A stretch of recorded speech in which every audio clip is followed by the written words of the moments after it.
This week in finance, Australia's second largest airline, Virgin, was placed into voluntary administration.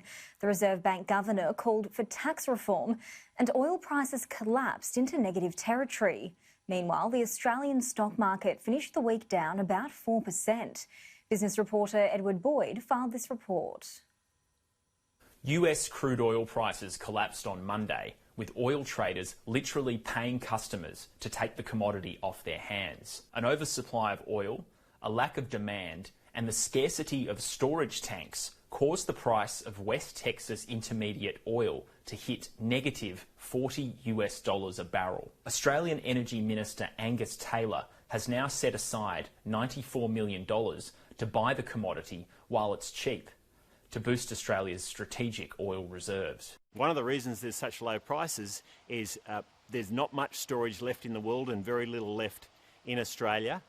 We will need to rectify that situation over time, but in the short term we can buy this fuel, store it in the US and then start working with industry to establish local storages. On Tuesday, Virgin Australia was placed into voluntary administration with debts of $5.3 billion.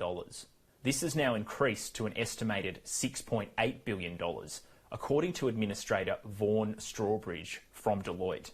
He estimates there are more than 12,000 creditors owed money, with 9,000 of them being staff owed about $450.7 million.